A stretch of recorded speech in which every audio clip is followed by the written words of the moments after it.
Oddly enough, when I did a commentary for this Getaway earlier today, it recorded a glitch. It was because I accidentally had the volume blasting on the PC and I had to turn that. I don't know, it was stupid. So this is a redone commentary. I'm sure it'll be better because it doesn't have stupid glitches. We're not done yet. Out of all the cars I've driven, the old Cutlass 442 W30, it's one of the harder cars to drive in pursuits. It's got decent speed, but it only goes 129 miles an hour downhill.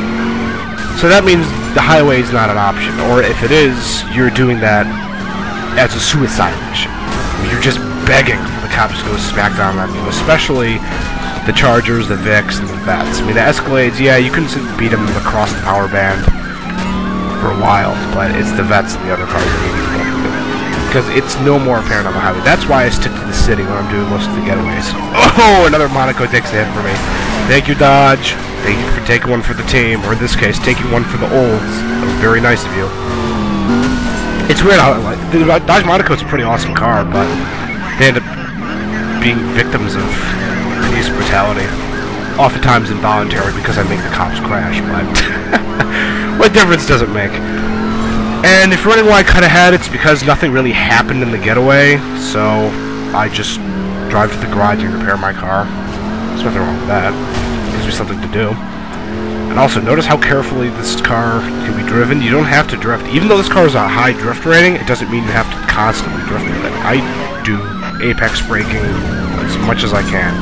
Because when you drift with this car, it's already easy for it to be spun out. It's very front heavy. When you drift, it becomes so much easier. Because at least when I have a little bit of grip on the ground and I'm not drifting, you can counter steer. And oh yeah, I think someone hit that bus. Yeah, because I remember hearing a crash in the video. Poor cops. You can tell right away that driving their cars safely really wasn't part of the job description. And yes, that Challenger just got hit by a Charger. Switch from Mopar's being on the same team. He's not dead yet, unfortunately. Now he is. I tap his quarter panel and his car just craps out.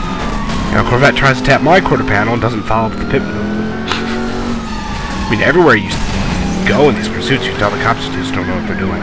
Boosh! That's the last car. This goes to show, this car may be, at least on paper, seem very inferior to other cars, but my god, it's a one-man army if you drive it properly, and that's really the only way I know how to describe it. It's definitely a challenge. It's not for someone who's new to the game or someone who doesn't really know how to juke people and escape the cops, but it's a very rewarding car to drive. It's right up there with the '69 Charger RT. So expect more getaways with this car and the Charger.